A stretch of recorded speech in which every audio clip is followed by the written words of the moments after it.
بزرگوں، بھائیوں، بہنوں، آج رجب کی 14 تاریخ ہے، 1440 ہجری ہے۔ میں نے آپ کے سامنے سورۃ القصص کی چند آیات 20ویں پارے میں سے تلاوت کی ہے۔ ان کا ترجمہ یہ ہے: طاسیم میم، یہ ایک واضح کتاب کی آیات ہے۔ ہم آپ کو موسیٰ اور فرعون کی خبر صحیح بیان کرتے ہیں ان لوگوں کے لیے جو ایمان رکھتے ہیں، کیونکہ فرعون زمین میں بہت اونچا ہو گیا اور اس نے اس کے رہنے والوں کو مختلف گروہوں میں تقسیم کر دیا، جن میں سے ایک گروہ کو وہ حد سے زیادہ کمزور کر رہا تھا، ان کے بیٹوں کو بری طرح سے ذبح کرتا تھا اور ان کی عورتوں کو زندہ رکھتا تھا۔ یقیناً وہ فساد کرنے والوں میں سے تھا، اور ہم یہ ارادہ رکھتے تھے کہ جن لوگوں کو بے حد کمزور کر دیا گیا ہے ان پر ہم احسان کریں۔ وَنُرِيدُ أَن نَّمُنَّ عَلَى الَّذِينَ اسْتُضْعِفُوا فِي الْأَرْضِ وَنَجْعَلَهُمْ أَئِمَّةً، اور ہم یہ چاہتے تھے کہ ان کو ہم حکمران بنا دیں۔ وَنَجْعَلَهُمُ الْوَارِثِينَ، اور ہم انہیں وارث بنا دیں۔ وَنُمَكِّنَ لَهُمْ فِي الْأَرْضِ، اور اسی سرزمین میں جہاں انہیں قتل کیا جا رہا ہے ان کے بچوں کو، یہاں ان کو ہم اقتدار عطا فرمائیں۔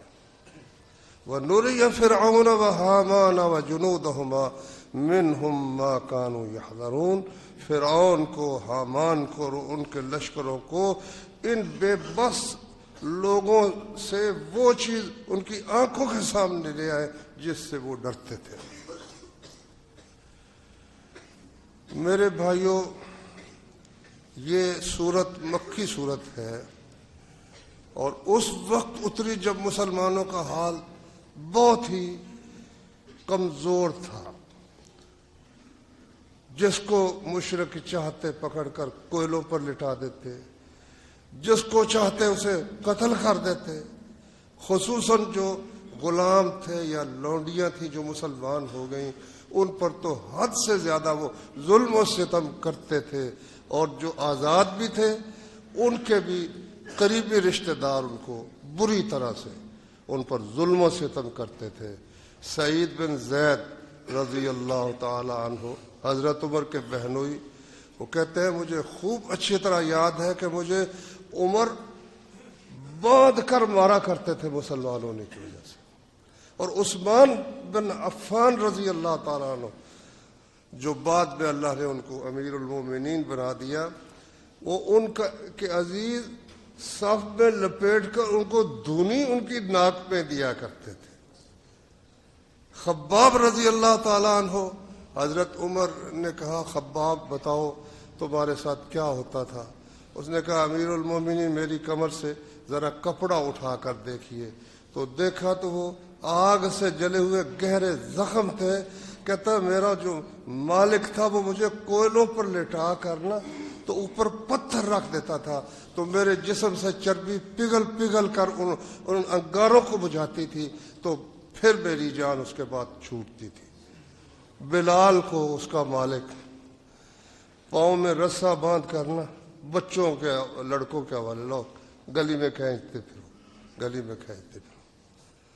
کوئی ایک ظلم ہو تو بیان کیا جائے۔ مسلمانوں پر انہوں نے عرصہ حیات تنگ کر دیا، اس مکہ مکرمہ میں جس کو وہ حرم سمجھتے تھے، جہاں وہ کسی جانور کو بھی کوئی تکلیف نہیں دیتے تھے، کسی پرندے کو ڈراتے نہیں تھے، لیکن مسلمانوں کے بارے میں ان کے سارے وہ جو امن کے سبق تھے وہ سب کے سب بھولے ہوئے تھے، اور ان کو بری طرح سے وہ ستاتے تھے۔ اس زمانے میں پھر مسلمانوں کی ہمت بندھانے کے لیے، ان کا دل قائم رکھنے کے لیے اللہ تعالیٰ نے قرآن مجید میں کئی واقعات بیان کیے۔ ان میں سے ایک واقعہ یوسف علیہ السلام کا ہے۔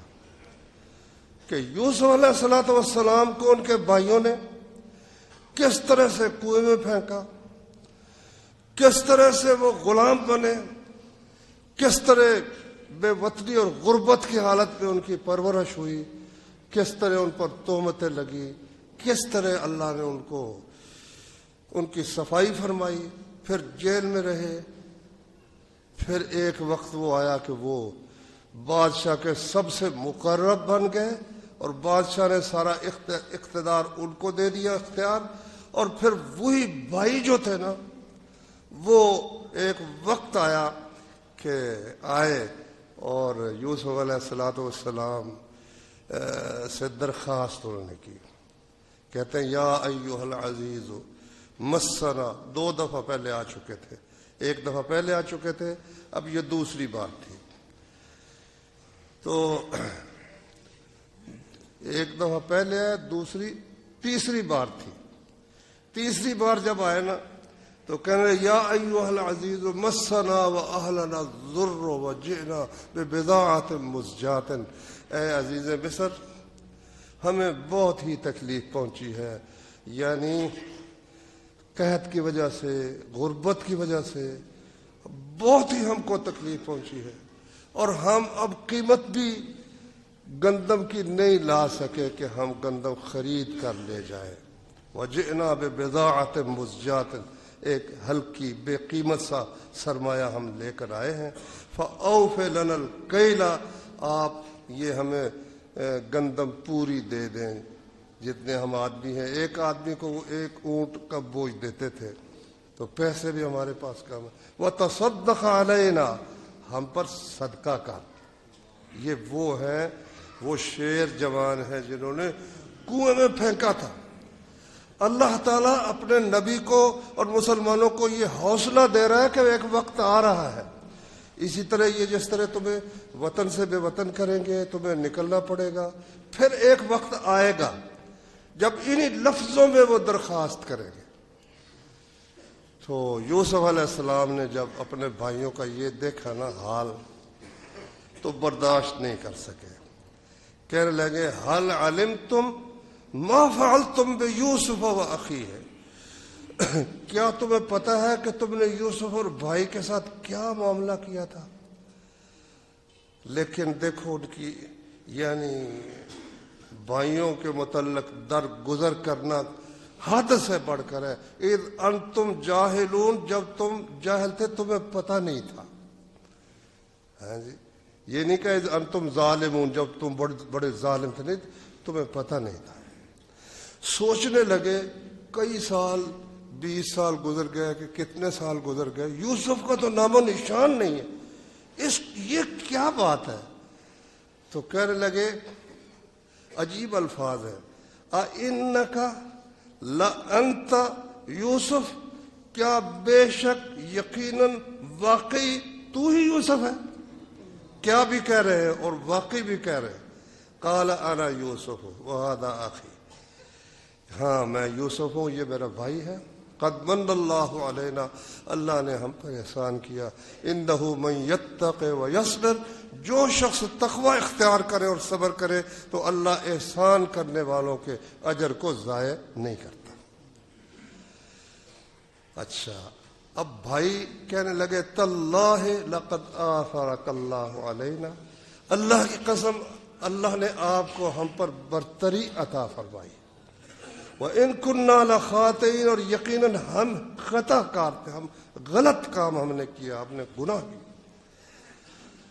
اب کوئی اور ہوتا تو ان کو کولوں میں نچوڑ دیتا، کہا لا تثریب علیکم اليوم، آج تمہیں کوئی ملامت بھی نہیں ہو، یغفر اللہ لکم، جاؤ اللہ تمہیں معاف کرے، وہ ارحم الراحمین، وہ ارحم الراحمین۔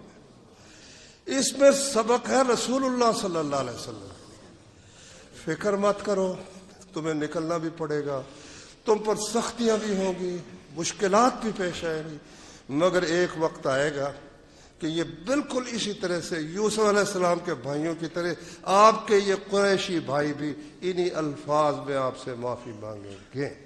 چنانچہ جب مکہ فتح ہوا نا تو آپ نے پہلے ہی اعلان کر دیا تھا کہ جو ابو سفیان کے گھر میں چلا جائے اسے امن ہے، جو حرم میں چلا جائے اس کو امن ہے، جو گھر کا دروازہ بند کر لے اس کو امن ہے۔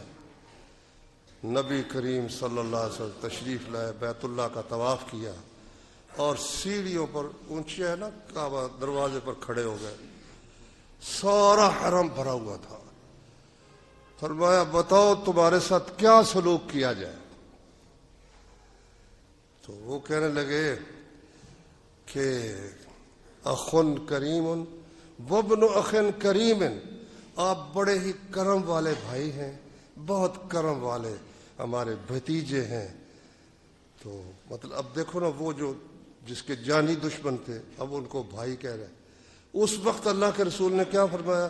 یہی الفاظ، لا تثریب علیکم اليوم یغفر اللہ لکم وارحم الراحمین۔ مسلمان ہو گئے ماشاءاللہ۔ ایک دن میں 10,000 فوج آئی تھی مدینہ سے، ایک دو دنوں میں آگے جب طائف کی طرف گئے تو لڑنے والے مکہ مکرمہ سے 2,000 شامل ہو گئے، 12,000 کا لشکر ہو گیا۔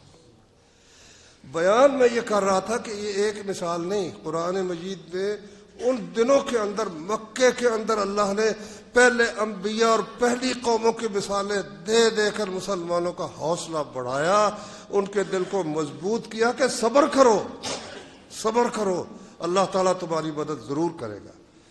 اس سلسلے میں یہ جو ہے نا آیات اور یہ سورۃ القصص، یہ بھی نبی کریم صلی اللہ علیہ وسلم اور صحابہ کرام کا دل مضبوط کرنے کے لیے اللہ نے نازل فرمائی۔ فرمایا یہ ایک واضح کتاب کی آیات ہے، ہم آپ کو موسیٰ اور فرعون کے قصے کا کچھ حصہ اس میں بیان کرتے ہیں۔ قرآن مجید جو ہے نا وہ کسی قصے کو پورا تفصیل سے ایک جگہ بیان نہیں کرتا۔ صرف یوسف علیہ السلام کا قصہ ایک جگہ ماشاءاللہ اللہ نے بیان کیا ہے، باقی موسیٰ علیہ السلام کا کچھ حصہ کہیں ہے، کچھ کہیں ہے، کچھ کہیں ہے، ٹکڑے ٹکڑے کر کے جہاں جس بات کی ضرورت تھی نا اتنی بات اللہ تعالیٰ نے وہاں پر ذکر فرمائی۔ اب یہاں حوصلہ بندھانا مقصود تھا۔ فرمایا کہ صرف تمہیں پر یہ عذاب اور یہ مصیبتیں نہیں توڑی جا رہی، سرزمین مصر میں، الارض کا معنی ہوتا ہے خاص زمین، مراد ہے زمین مصر۔ بعض کہتے ہیں جی فرعون ساری دنیا کا بادشاہ تھا، نمرود ساری دنیا کا بادشاہ تھا، نہیں اس کی کوئی دلیل نہیں۔ فرعون تو مصر میں اس نے کہا اپنے وزیروں مشیروں، یا قوم الیس لی ملک مصر، کیا میں مصر کے ملک کا بادشاہ نہیں ہوں؟ وہادہ الانہار تجری من تحتی، یہ دیکھو نہری نظام اتنا شاندار میری زیر نگرانی چل رہا ہے۔ ام انا خیر من ھذا الذی ھو مہین، دیکھو یہ جو ہے حقیر سا بندہ میرے مقابلے میں اٹھ کھڑا ہوا۔ موسیٰ علیہ السلام کے متعلق اس نے بد زبانی کی، صرف مصر میں اس کا اقتدار تھا۔ تو اللہ نے فرمایا کہ سرزمین مصر میں فرعون علا، اونچا ہو گیا اپنی حد سے۔ ان فرعون علا فی الارض، زمین میں، زمین کا لفظ مفسرین کہتے ہیں اس لیے بولے، اللہ تعالیٰ نے بولا ہے کہ زمین میں رہنے والے، زمین مٹی سے پیدا ہونے والا، اس کو تو زیب ہی نہیں دیتا کہ وہ اونچا بنے۔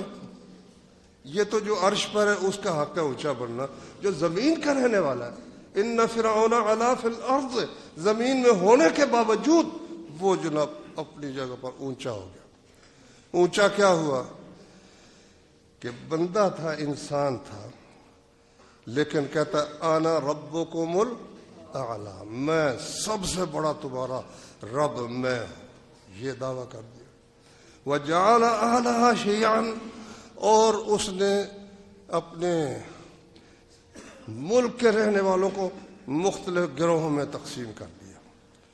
یہ جو ہندو ہیں، ہندوؤں کا مذہب اور قبطیوں مصریوں کی تہذیب تقریباً ایک ہی ہے۔ یہ بھی گائے کی پوجا کرتے ہیں، وہ بھی گائے کی پوجا کرتے تھے، اور ان کے ہاں خود ان کے مذہب والوں کو 4 گروہوں میں تقسیم کیا گیا ہے۔ ایک برہمن، یہ حکومت کے لیے پیدا ہوا، ایک کھتری جو تجارت وزارت ان کاموں کے لیے ہیں، ایک ویش کسان جو کسانوں کا کام کرتے ہیں، ایک شودر جو ان سب کی خدمت کے لیے پیدا کیے گئے، اور وہ اس قدر تقسیم ان میں ہندوؤں میں ہے کہ شودر حالانکہ ان کا ہندو بھائی ہے، ایک ہی باپ کی سب اولاد ہے، مگر اس حد تک کہ وہ کسی چیز کو ہاتھ لگا دے تو وہ پلید ہو جاتی ہے، وہ پلید ہو جاتی، ناپاک ہو جاتی ہے۔ اور دنیا کا ہر دین، ہر مذہب، اس کی کوشش یہ ہوتی ہے کہ لوگوں تک میرے دین کی کتاب پہنچے، وہ اس کا مطالعہ کریں اور ہمارے دین کے اندر آ جائیں۔ لیکن ہندو مذہب ایسا خبیث مذہب ہے کہ اپنے ہی ہم مذہب شودر کے متعلق ان کا یہ عمل ہے کہ وہ کسی ان کے مندر کے اندر جا نہیں سکتا، کسی مندر کے اندر نہیں جا سکتا، ان کے جو وید ہیں، جو ان کے خیال میں ان کی مقدس کتابیں ہیں، ان کو پڑھ نہیں سکتا، سن بھی نہیں سکتا، چھپ کر بھی نہیں سن سکتا۔ اور ان کا فیصلہ یہ ہے کہ اگر شودر کہیں چھپ کر سن لے وید کی کچھ جو اس کے ٹکڑے ہیں تو اس کے کان میں سیسا پگھلا کر ڈال دو۔ انسان تو نہیں نا اس کو سمجھا گیا۔ اچھا، ان سے بھی بڑھ کر ان چاروں سے ایک اور قوم کو اس سے بھی بڑھ کر وہ پلید اور نجس سمجھتے ہیں، اس کے لیے لفظ انہوں نے کیا بولا ہے؟ ملیچ۔ ایک ہو گئے برہمن، ایک ہو گئے کھتری، ایک ہو گئے ویش، اور ایک ہو گئے شودر، اور ایک ہو گئے ملیچ۔ ملیچ کون ہے؟ آپ اور میں، مسلمان ان سب سے زیادہ حقیر اور سب سے زیادہ ذلیل اور سب سے زیادہ ناپاک ہے۔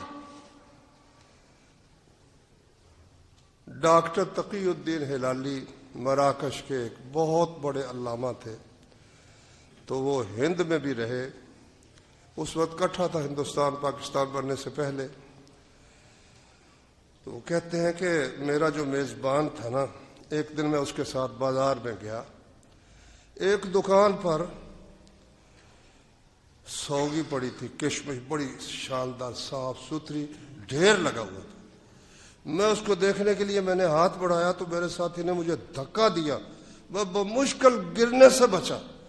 میں بڑا حیران ہوا کہ میرا میزبان جو اس قدر میری خاطرداری کرتا ہے، خدمت کرتا ہے، اس کو کیا ہوا کہ اچانک اس نے مجھے دھکا دے کر گرانے کی کوشش کی؟ میں نے کہا بھائی کیا ہوا؟ کہتا ہے یہ جو سوگی ہے نا، کشمش، اگر آپ کا ہاتھ لگ جاتا تو یہ پلید ہو جاتی۔ اچھا، اب وہ سارے دکانوں والے اکٹھے ہو کر آ جاتے ہیں، کہتے ہیں بھائی یہ پلید ہو گیا، اب اس کو اٹھاؤ اور اس کی قیمت ادا کرو۔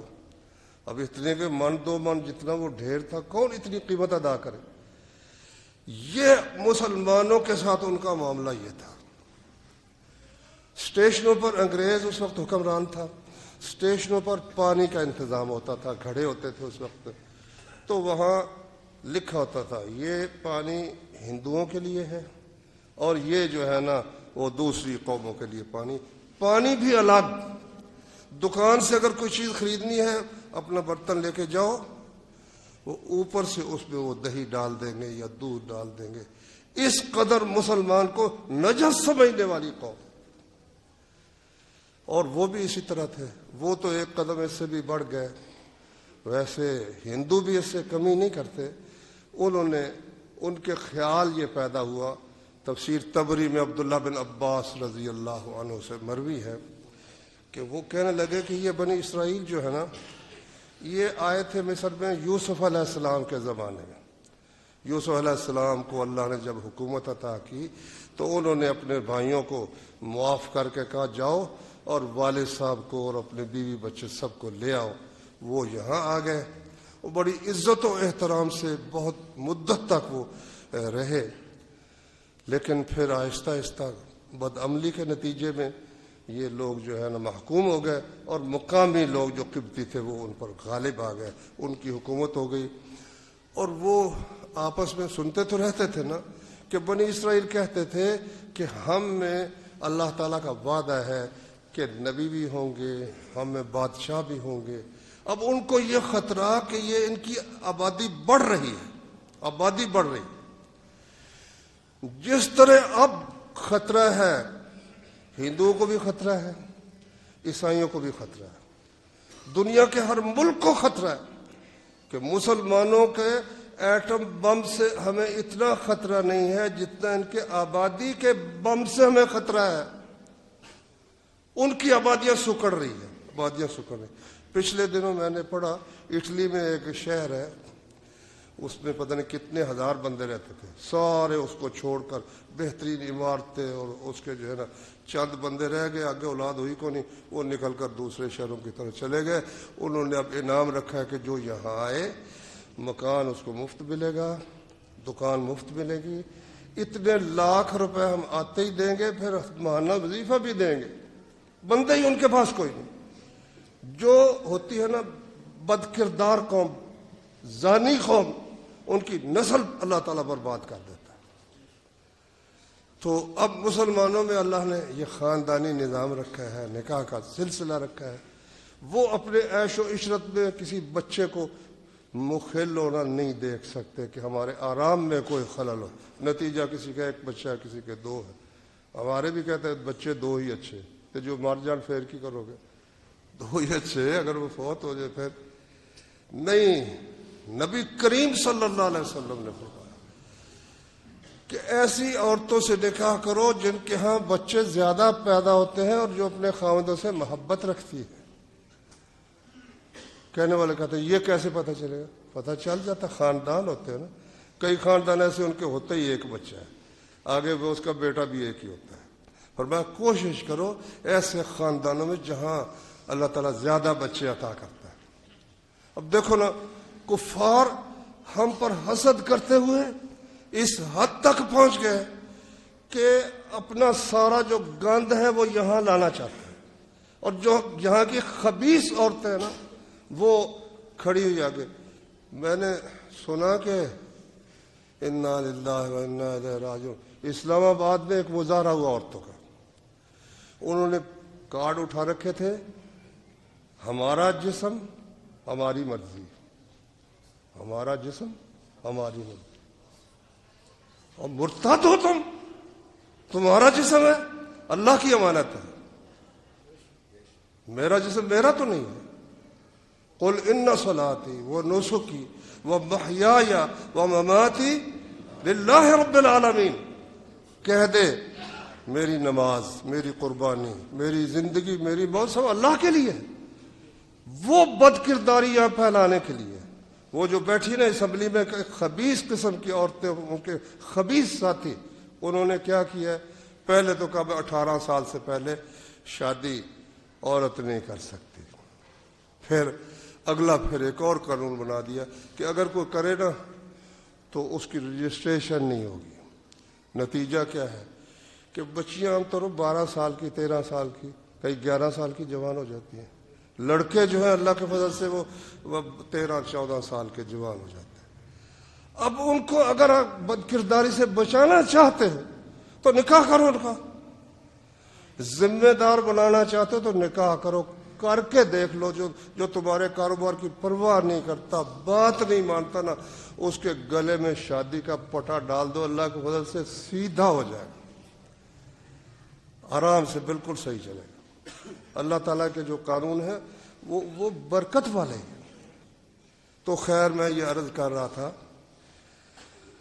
کہ انہوں نے آپس میں یہ بات گفتگو کی کہ بنی اسرائیل یہ کہتے رہتے ہیں اس کا کوئی بندوبست ہونا چاہیے۔ انہوں نے بندوبست یہ کیا کہ مقرر کر دی عورتیں ہر گھر کے اندر خفیہ طور پر، ان کا ایک شہر میں جو رہتے تھے اور سارے ملک میں جہاں جہاں تھے انہوں نے بندوبست کیا، عورتیں ان کو چھریاں پکڑا دی بہت تیز قسم کی، جہاں کوئی بچہ لڑکا پیدا اس کو ذبح کر دو، اور اگر لڑکی ہے تو اسے زندہ رکھو۔ مطلب کیا کہ ان کے مرد جو ہے وہ ختم ہو جائیں گے، کم ہو جائیں گے، آبادی بڑھے گی نہیں تو ہماری حکومت کو کوئی خطرہ لاحق نہیں ہوگا۔ اور عورتیں اس لیے کہ گھر کے کام کاج بھی کرنے ہیں، آخر گھروں میں کام کریں گی، کھیتوں میں ان سے کام لیں گے، ویسے جو گندی عادتیں ہیں وہ بھی ان سے پوری کریں گے، ان کی عزت اور حرمت کو پامال کریں گے۔ تو عبداللہ بن عباس فرماتے ہیں کہ بچے تو پھر فنا ہونے لگے، وہ چھپ کر گھروں میں جاتی تھی، تلاشی لیتی تھی، جہاں کوئی متنفس کوئی بچہ لڑکا نظر آتا اس کو ذبح کرتا۔ واللہ کافر بڑا ظالم ہوتا ہے، بڑا ہی ظالم ہوتا ہے۔ یہ چین میں دیکھ لو، ایک بچہ بس، تو میں نے پڑھا اخباروں میں کہ کئی دفعہ وہ نرس سے زیادہ بچے ہوں تو ان کو زہر کا ٹیکہ لگا کر ہی مار دیتی ہیں، پیدا ہوتے ہیں 2 بچوں سے زیادہ۔ اب 2 بچوں کی اجازت ہوگی وہاں۔ کوئی شخص جو اولاد والا ہے وہ جبر کی وجہ سے تو چپ رہ سکتا ہے، لیکن اگر اسے بولنے کی اجازت ہو تو کیا کسی کا دل یہ برداشت کرتا ہے؟ کافر بہت ظالم ہوتا ہے۔ یہ مطلب نہیں ہے کہ چین ہمارا دوست نہیں، دوست ہے اس لیے کہ دشمنی میں ہم مشترک ہیں۔ یہ جو مغربی قومیں ہیں اور ہندو ہیں وہ ہمارے دشمن ہیں، اور چین بھی ان کا دشمن ہے، تو دشمن کا دشمن دوست ہوتا ہے، وہ ٹھیک ہے، لیکن ان کا جو عقیدہ اللہ تعالیٰ کا انکار اور اس طرح کی چیزیں وہ تو بھائی غلط ہے۔ تو کہنے کا مطلب یہ ہے کہ جب انہوں نے اس پر پھر غور کیا، اس طرح تو سارے تم فنا کر دو گے تو پھر تمہارے کام کون کرے گا؟ یہ جو بیل ہیں ان کو ہل کون چلائے گا؟ اور یہ جانوروں کو پٹھے کون ڈالے گا؟ فیصلہ یہ ہوا کہ 1 سال نہ ان کو قتل کرو لڑکوں کو، اور 1 سال نہ قتل کر دیا کرو۔ اللہ تعالیٰ فرماتے ہیں وَنُرِيدُ أَن نَّمُنَّ عَلَى الَّذِينَ اسْتُضْعِفُوا فِي الْأَرْضِ، وہ تو یہ کر رہے تھے اور ہم چاہتے تھے کہ ان مظلوم اور بے کس لوگوں پر احسان کرے۔ وَنَجْعَلَهُمْ أَئِمَّةً، ان کو ہم حکمران بنا دیں۔ وَنَجْعَلَهُمُ الْوَارِثِينَ، ان کو وارث بنا دیں۔ لو نقشہ اگر تم نے اب دیکھنا ہو تو جاؤ کشمیر میں جا کر دیکھ لو کس طرح سے مسلمانوں کو قتل کیا جا رہا ہے۔ واللہ یوم پاکستان آ رہا ہے کل، جس دن یہ قرارداد طے ہوئی تھی کہ بھئی ہم ہندو کے ساتھ نہیں رہ سکتے، کیونکہ جمہوریت ہوگی تو اکثریت ان کی، حکومت ان کی ہوگی، ہم محکوم ہو کر نہیں رہ سکتے، ہمیں اپنا الگ وطن ملنا چاہیے۔ اللہ کا مسلمانوں پر یہ اتنا بڑا احسان تھا، اس خطے کو صرف اللہ کے لیے، اللہ کے دین کے لیے حاصل کیا گیا تھا، اسلام کے لیے حاصل کیا گیا تھا۔ دنیا میں یہ 2 ہی ملک ہیں جو کسی مذہب کی بنیاد پر ہیں، ایک اسرائیل ہے جو یہودیت کی بنیاد پر بنا، اور ایک پاکستان ہے جو اسلام کی بنیاد پر بنا۔ تو حد ہو گئی، یعنی کشمیری مسلمانوں پر عرصہ زندگی تنگ کر دی گئی، جس گھر میں چاہتے دن دناتے ہوئے، یعنی 8 لاکھ فوج ہے، 8 اور زائد بھی اب بھیجتے رہتے ہیں، اور 1 کروڑ کے قریب ہے۔ ایک 10 بندوں پر 1 فوجی مسلط ہے، 10 بندوں پر 1 فوجی مسلط ہے۔ تو بھائی انشاءاللہ اللہ تعالیٰ وقت لا رہا ہے۔ یہ بشارتیں، یہ خوشخبریاں اللہ تعالیٰ صرف مکے والوں کے لیے نہیں دے رہا تھا، ہمارے لیے بھی ہے انشاءاللہ۔ اگر ہم صبر کریں گے، اللہ کے احکام کے پابند رہیں گے تو انشاءاللہ العزیز یہ کشمیر بھی فتح ہوگا، مسلمانوں کا بن آزاد ہوگا، اور اس کے بعد ہندوستان بھی ہندو کے ظلم و ستم سے آزاد ہوگا انشاءاللہ۔ اس کے لیے جس قدر ہم کوشش کر سکتے ہیں ہمیں کوشش کرنی چاہیے۔ اللہ تعالیٰ سمجھنے کی، عمل کرنے کی توفیق عطا فرمائے۔